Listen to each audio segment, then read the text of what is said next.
What would you do if your own family banned you from your mother's birthday because they thought you weren't good enough to be seen next to your beautiful, brilliant younger sister? Now imagine during the party, you were forced to miss your sister's boyfriend, suddenly turns to the screen and calls you boss in front of everyone. In that instant, the family that always looked down on you is left speechless, their perfect image shattered. Would you feel vindicated or just finally free? I'd love to hear from you. Have you ever felt overshadowed by a sibling or faced family favoritism? Share your story with me in the comments below. Your experiences might help someone else feel less alone. My name is Claire. I'm sitting at my desk in my sleek Boston apartment, a place defined not just by its modern lines and carefully curated biotech awards, but by the countless late nights spent solving problems and chasing breakthroughs. Every framed photo on my wall captures a milestone of my startup, a reminder of the hard-fought victories I earn in silence. Yet as I review data on my laptop today, the familiar buzz of my phone shatters my focus. The screen lights up with another message in our family group chat, another tidal wave of accolades for Claire, another message about Claire's scholarship, and not a single word about my company's breakthrough. I mutter, my voice barely rising above the hum of my equipment. I can't help but feel that sting, the old familiar pang of being overlooked, eclipsed by the effortless smile and flawless exterior of my sister. Scrolling through picture after picture of Claire, dressed perfectly radiant in every frame, surrounded by the ever-admiring glances of our relatives, I feel a deep-seated frustration. Each notification is a reminder that while I dedicate my life to innovation and progress, my achievements are whispered conversations in a room that only seems to cheer for her. The family's adoration for Claire is like a persistent echo, a celebration of superficial victories that makes my breakthrough feel like a solitary, unsung endeavor. In these moments, as I lean back and let out a slow, conflicted sigh, I remind myself that my worth isn't defined by the effortless praise of those who can't see my relentless efforts. My innovations are my quiet rebellion against the dismissals, my own way of carving out respect and recognition, even if it means standing in the shadow of favoritism. And so despite the loneliness that tugs at my heart, I refocus on the data, determined to prove that my passion and perseverance will one day demand their rightful applause. That evening, as I sat alone in my apartment with only the desk lamp's weak glow to keep me company, I hesitated before dialing the family number. My heart pounded in my chest, a steady reminder of the looming darkness that wasn't just in the room. When Dad answered, his voice was as cold and clipped as I had feared. "Nicole, about Mom's birthday. Don't come this year," he said flatly. For a moment I couldn't find my voice. Why I managed my tone trembling with confusion. There was a brief silence that stretched too long before he continued, almost as if rehearsing a line I had no desire to hear. "Claire's boyfriend Liam will be there. It's better if you don't show up. It'll just cause comparisons." Each word felt like a calculated snub, a deliberate reminder that I was somehow less than an unwanted element in their picture-perfect family scene. My voice caught as I whispered, "So I'm an embarrassment." The final blow came swiftly. "If you come, don't call me your father." At that moment, I felt something shatter inside me. I clutched the phone as if it were a lifeline, my hand trembling uncontrollably. The harsh, dismissive words sank deep, leaving me raw and exposed in the solitude of that dim room.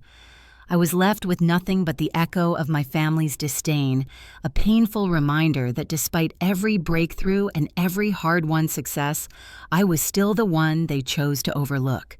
In the silence that followed, the sharp sting of rejection mingled with a growing, resolute determination.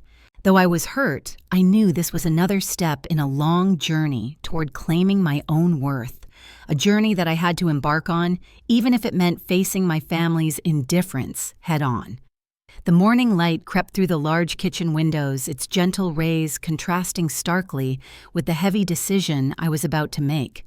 I sat at the table with my laptop open, a silent witness to years of financial contributions that until today were as much an obligation as they were a sacrifice. Every automatic transfer to my parents' account on the screen symbolized support unconditionally given a tether that had long ago become a chain.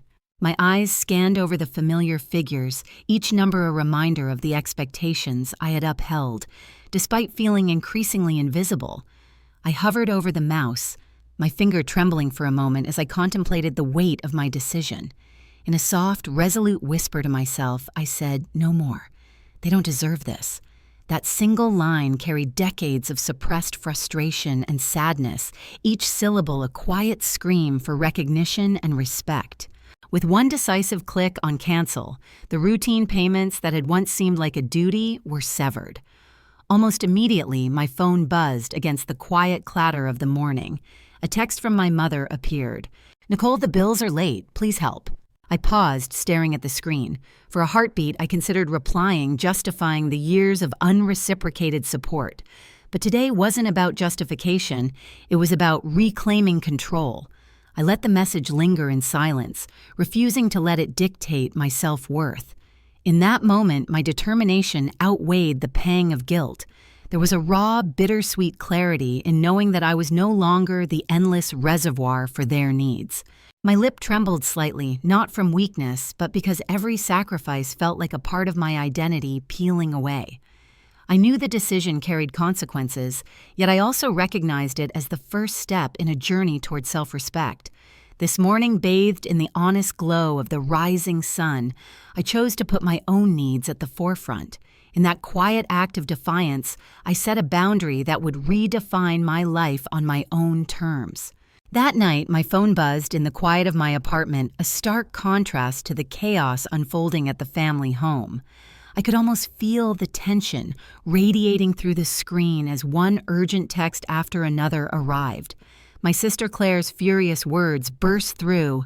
"You ruined everything. No power, no water. Mom's birthday is a disaster." I stared at the message, feeling the familiar weight of injustice tug at the edges of my resolve. I had expected backlash, but the sheer turbulence conveyed in her words still caught me off guard. Though anger flared at the blatant blame, I found myself frozen not in response, but in a silent acknowledgement of the deeper fractures that had long been hidden within our family dynamics. I began composing a reply, a few keystrokes that might have explained my choices or perhaps subdued the rising storm, but then paused. My finger hovered over the screen as I reread the harsh words, realizing that engaging with the chaos would only pull me back into a cycle of blame and hurt. With a deep, steadying breath, I deleted the drafted message. In that small, deliberate act, I embraced a quiet strength, a refusal to let anger dictate my worth or undo the progress I had fought so hard to achieve. The silence that followed was not emptiness. It was a powerful moment of reclaiming control. I felt calm yet tinged with sadness as I accepted that some battles, especially those born of family turmoil, could not be won with words alone. Instead, I would let my actions speak, preserving my inner peace, while the storm of chaos raged on without my participation. Walking into the bustling biotech office felt like stepping into a new world, a sanctuary of precision, hard-won breakthroughs, and a promise of reinvention. The whiteboard scrawled with complex formulas and teeming with possibility reminded me that here I was in complete control. The chaos left by family strife was momentarily replaced with a sense of order and purpose. It was then that I noticed Liam entering the room. He looked around, visibly uneasy among the energy of the team and the tangible pulse of innovation. As he wandered closer, his eyes searching for reassurance amidst the unfamiliarity, I decided it was time to anchor him in the world I had built. I stepped forward, extending my hand with a steady confidence that I had painstakingly reclaimed. "Welcome to the Boston office, Liam. I'm your supervisor," I said. My tone was professional, yet firm, a rare blend of warmth and resolve that I had nurtured over countless long days and sleepless nights. A flicker of astonishment crossed his face as he paused. "Wait, you're Nicole Claire's sister," he managed, his voice laced with surprise and a touch of uncertainty, as if trying to reconcile the image of the person before him with the familiar family narrative. I held his gaze with a calm smile, one that concealed all the turbulence of my personal life. "Yes, but here I'm just your boss," I replied, making it clear that in this space my identity was defined not by familial ties, but by the hard-won respect and expertise I had earned through relentless science and leadership. In that succinct moment of exchange amidst the hum of discovery and the stirring promise of progress, I felt a liberating clarity. This was my world where I set the rules and where every new connection marked a step towards a future built on merit and mutual respect, far away from the shadows of favoritism and neglect. Later that evening, in my cozy, quiet apartment, I braced myself for yet another family confrontation, this time through a video call from Aunt Sharon. The soft hum of my laptop filled the space as I answered, only to be met with Aunt Sharon's concerned eyes on the screen. "Nicole, honey, why won't you come home?" she asked softly, her voice laced with worry and disappointment. I took a slow breath, the familiar sting of rejection rising again. I replied, my voice steady despite the turmoil inside. "Dad said I'm not welcome. Claire's boyfriend is here, and apparently I don't fit." The words left my lips with the resignation of one tired of trying to belong where I never truly did. Before I could brace myself for further reprimand or pleas for understanding, the call took an unexpected turn. In the background of Aunt Sharon's frame, almost as if on cue, Liam appeared on screen, a warm, reassuring presence with an easy smile. With a quiet confidence that belied his timing, he spoke up. "Hi, everyone. Just so you know, Nicole is my boss." The silence that followed was almost tangible. I could see shock and disbelief ripple across the faces of my family members on the call. Their gasps, muted yet unmistakable, echoed a collective sense of embarrassment and sudden reevaluation of who I was in their eyes.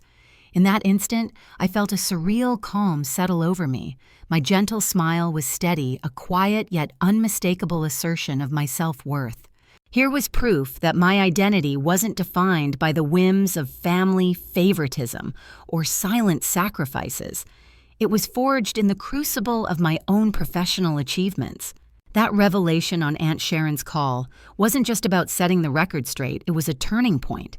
My true self, crafted through years of ambition and hard work, burst forth in all its rightful glory. In that fleeting moment, the boundaries I had painstakingly set between my personal and professional worlds were reaffirmed. I realized that no matter how much familial disapproval I might face, my worth was anchored in the breakthroughs I created and the respect I commanded as a leader. The shock and embarrassment on their faces only made my resolve stronger, a promise to myself that I would never again allow their narrow expectations to diminish my light. With that, the call faded into a memory, a vivid emblem of the moment I redefined what it meant to belong on my own terms. And as I sat there, a serene confidence replaced the old ache of invisible battles, knowing that every quiet victory brought me one step closer to a future entirely of my own making. Late at night, my phone screen lit up in the darkness, a silent witness to another wave of family discord. I'd been sitting alone in the stillness of my apartment, still absorbing the revelations of the day, when an angry message from Claire cut through the quiet. "You ruined everything. Liam hates me now." The words stung, not because I doubted my actions, but because they underscored the toxic pattern that had long dictated our family dynamics. I felt a familiar mix of sorrow and resolute calm. After a pause that felt like forever, I began typing my response with deliberate care, each word measured against the weight of years of silent sacrifice. My reply was clear and unwavering. "I didn't ruin anything. Liam left because of your behavior, not me." I hit send with a finality that surprised even me. As I sat back, the mundane pings of incoming messages started to fill the quiet room. Then came a message from Liam, a small beacon of clarity in that dim moment. "Thanks for showing me the truth. I'm done with Claire." In that instant, a wave of relief washed over me. While the family discord still echoed in the back of my mind, Liam's message affirmed what I had long suspected, that living authentically meant accepting the painful truths and choosing to stand by them.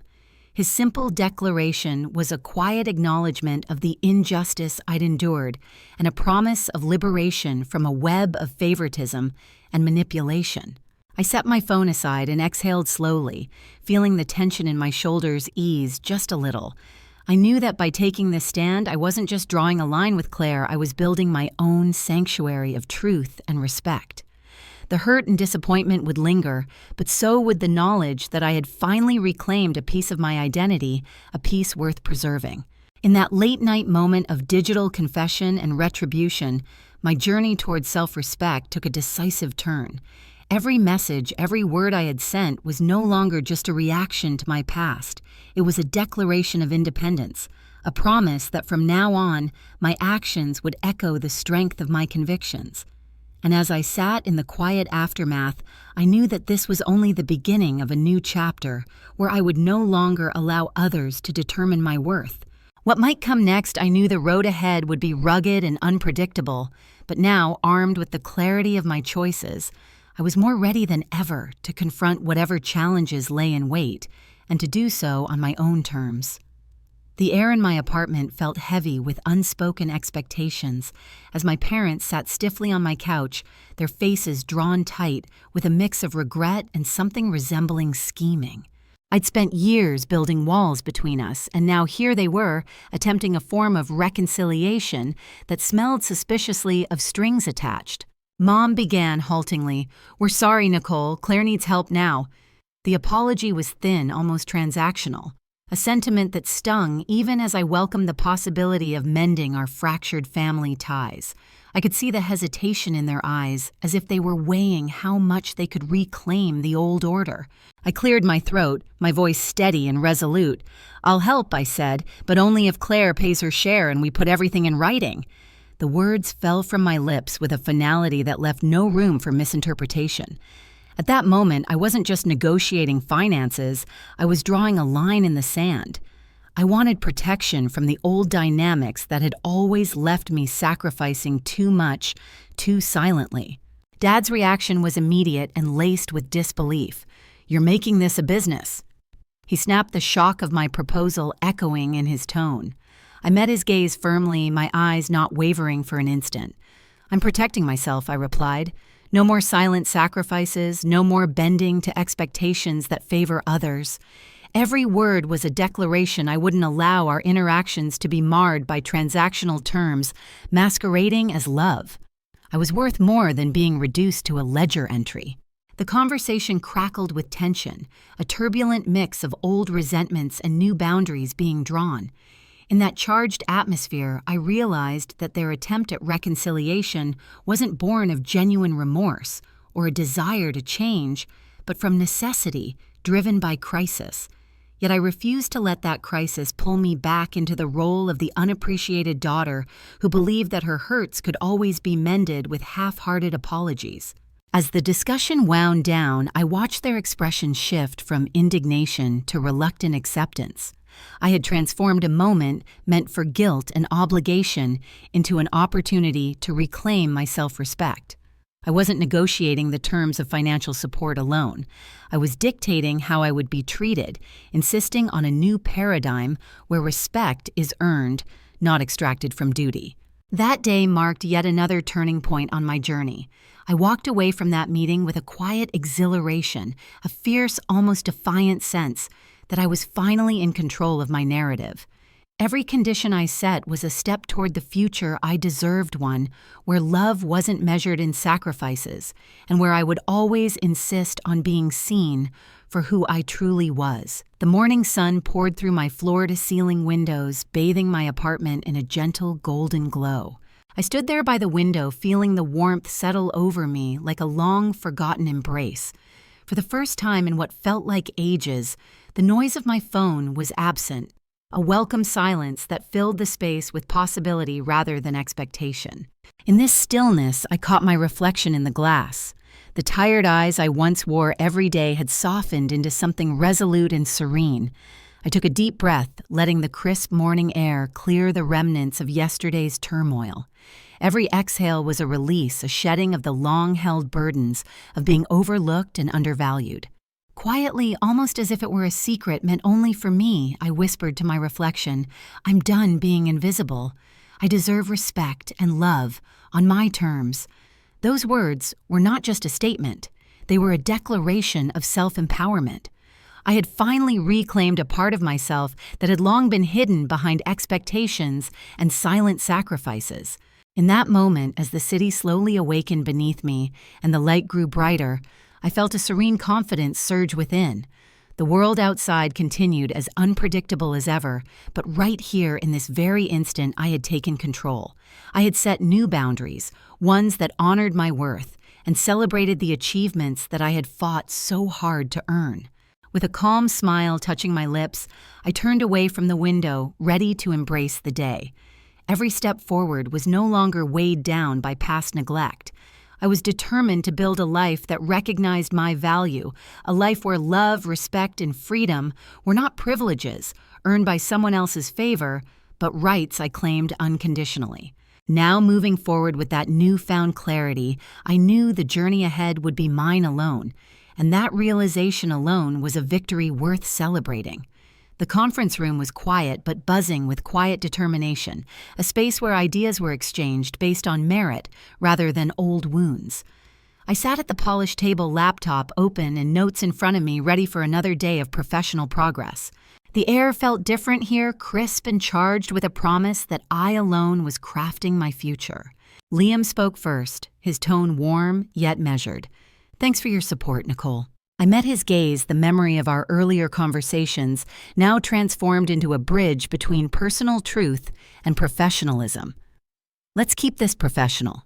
We both deserve that," I replied, letting my words be the quiet seal on my resolve. It was a simple exchange, yet it carried the weight of countless battles fought and boundaries finally set. Just then my phone buzzed, a brief reminder of the past that had once dictated my worth.